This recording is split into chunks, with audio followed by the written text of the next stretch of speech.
Bonjour, je vais corriger l'exercice 13 du TD12.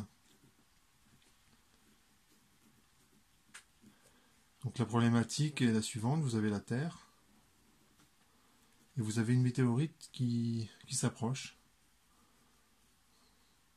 Évidemment, la question qu'on se pose, c'est est-ce que cette météorite va percuter la Terre? C'est quand même une question qui a un intérêt évident, surtout si c'est une météorite assez importante. Et vous avez la droite delta, qui est le prolongement du vecteur V0. Donc ce serait la trajectoire s'il n'y avait pas la Terre, en fait. La météorite elle continuerait tout droit et elle ne serait pas déviée par l'attraction gravitationnelle de la Terre. Et le paramètre d'impact, qu'on appelle B, il se trouve entre le centre de la Terre et le projeteur orthogonal. Là ici, c'est petit b. Donc ça, c'est la Terre. Et on vous demande la distance minimale entre la Terre et la météorite. Et bien sûr, il faut que cette distance minimale soit plus grande que le rayon de la Terre, si on veut être en sécurité, pour savoir si on est en sécurité. Donc, ce que je vais écrire, c'est, dans un premier temps, l'énergie mécanique initiale. Ça, c'est vraiment quelque chose de tout simple. Donc c'est tout simplement l'énergie cinétique initiale. Et au départ, la météorite elle est tellement loin qu'elle n'est pas sous l'influence gravitationnelle de la Terre. Alors c'est pas tout à fait vrai ce que je viens de dire, puisque l'attraction gravitationnelle est à longue portée, mais quand la météorite est très très loin de la Terre, en fait on peut négliger l'influence gravitationnelle de la Terre, et ça s'écrit de la manière suivante. Dans l'état initial, ça vaut 0. Lorsque la météorite est, on va dire, à l'infini, on prend une énergie, on prend par convention une énergie potentielle gravitationnelle nulle, donc il n'y a que l'énergie cinétique, donc c'est 1/2 de mv0 carré. Et ce qu'on peut calculer aussi facilement, c'est la constante des airs. Donc en fait, elle vaut tout simplement B fois V0. Je vous rappelle que la constante des airs, c'est Rθ point. Et Rθ point a une expression très simple, c'est en ce point-là. Lorsque la vitesse est orthoradiale, Rθ point, c'est la vitesse orthoradiale. Donc, et R, ça vaut B. Et bien, si vous regardez, V0, c'est Rθ point, B, c'est R, donc c'est bien la bonne expression. Et je choisis de compter, si je prends l'axe des X comme ceci, l'axe des X comme ceci, l'axe des Y comme ceci. Donc je tourne dans le sens horaire, donc en fait la constante des airs elle est négative, parce que la météorite va tourner dans le sens horaire par rapport à la Terre, et le sens positif c'est le sens tricot. Donc je mets un signe moins. Donc ça c'est très rapidement, j'ai ces deux constantes, et j'écris également que l'énergie mécanique, qui évidemment se conserve, je suis dans l'espace, il n'y a pas de frottement, il n'y a pas d'autres interactions qui interviennent, c'est une constante, donc ce sera égal à l'énergie mécanique initiale, et ça vaut aussi 1/2 de mr point carré plus 1/2 de mc carré sur r carré plus l'attraction gravitationnelle que je vais noter K sur R. Et dans le cas de l'attraction gravitationnelle, c'est ceci. K, ça vaut moins G, la constante de gravitation universelle, la masse de la Terre, fois la masse de la météorite, qui vaut petit m. Je rappelle d'où vient ce terme-là. Ce terme-là, tout ça, c'est l'énergie cinétique. Et ce terme-là, c'est simplement la réécriture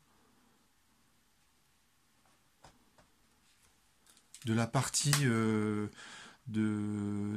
partie de l'énergie cinétique. L'énergie cinétique en coordonnées cylindriques, c'est 1/2 de m, r point carré, plus r carré θ point carré, r point carré, r point c'est la vitesse radiale, r θ point c'est la vitesse orthoradiale, je mets au carré parce que c'est v carré, Et comme C égale R carré θ point est une constante, et ben je remplace θ point, enfin ça prend 2 lignes hein, de l'écrire, mais voilà, je vous rappelle quand même d'où ça vient.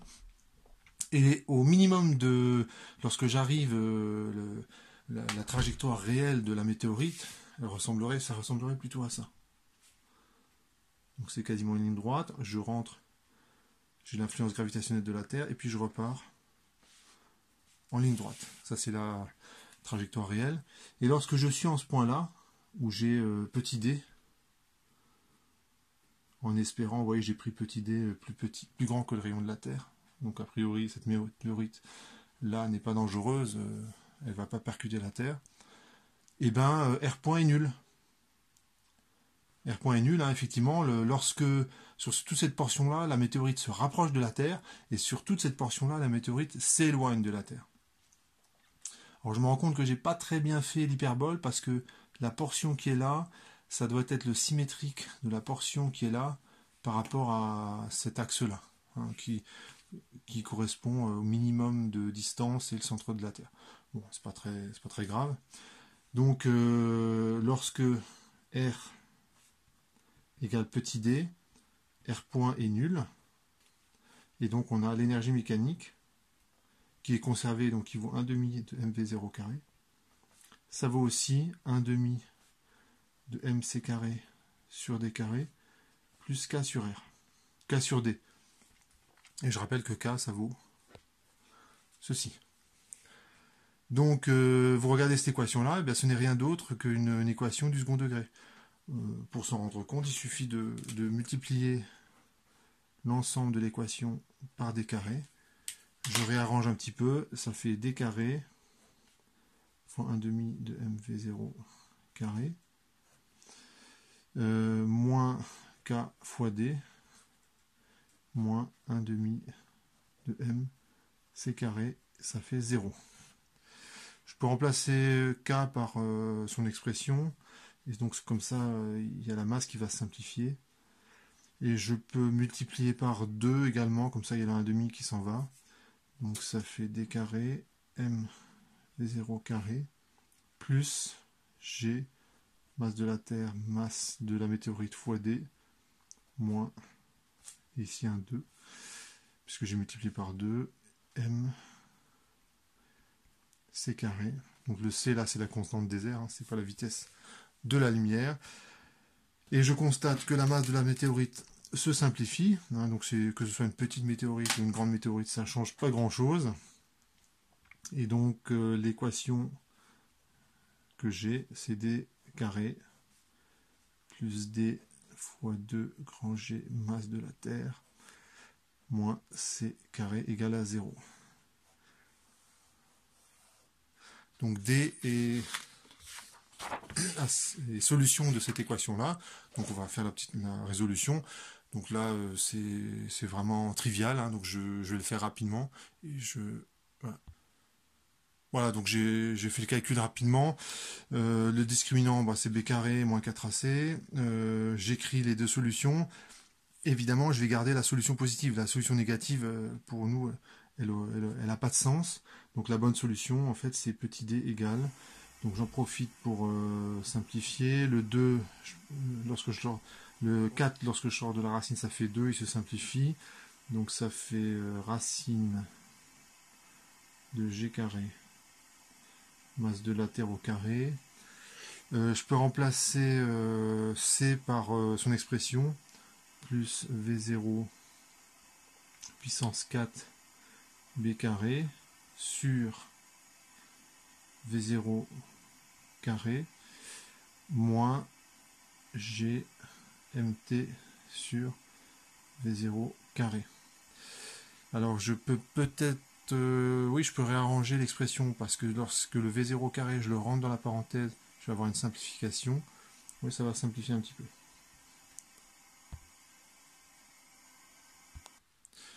Voilà, j'ai un petit peu réécrit l'expression. Donc on a ceci. On va faire une petite vérification. Si V0 est très très grand, hein, donc vous imaginez là la météorite qui vraiment se déplace très très très très rapidement. Son énergie cinétique est telle que en fait le temps d'interaction de la météorite avec la Terre, il est tellement bref, c'est tellement court que la météorite en fait elle va tout droit. Donc d'après ce que je viens de dire, petit d, on doit trouver b.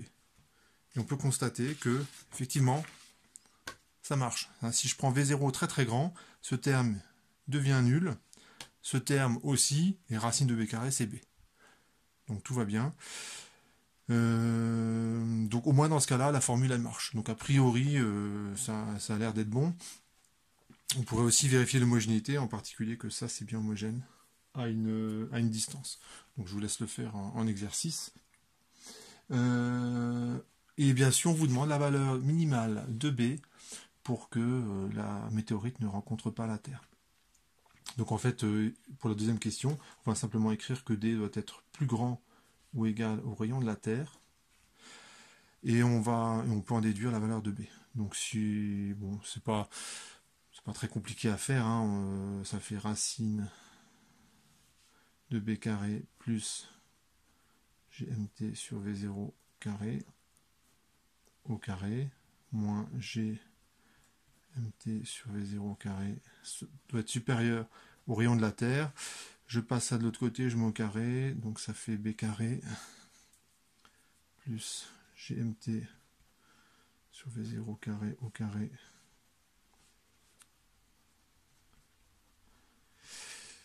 et de... Qu'est-ce que j'ai fait là? Oui, je mets au carré. Et donc B doit être supérieur à racine. Voilà. Ça fait une expression RT plus GMT. Ouais, c'est ça. GMT sur V0 carré au carré moins GMT sur V. Voilà. Bon, ça fait donc B supérieur égale à B min. Et B min, c'est ce truc-là. Voilà. Donc on pourrait faire une application numérique. Est-ce qu'on vous donne... oui, on vous donne le rayon de la Terre. On pourrait tout calculer en fonction de V0.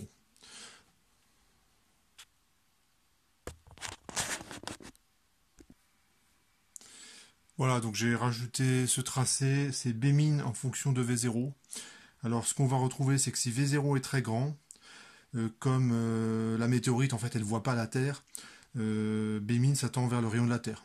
C'est-à-dire que si la météorite se déplace très très rapidement, il suffit simplement que sa trajectoire, en fait, c'est une ligne droite, elle ne voit pas la Terre si la météorite se déplace trop vite. On n'a pas le temps d'être dévié. Donc B min, ça vaut RT. Donc ça, c'est cohérent. Et vous pouvez faire un exercice et montrer que ce truc-là, lorsque V0 est petit, le B min il tend vers une constante sur V0. À vous de trouver la constante.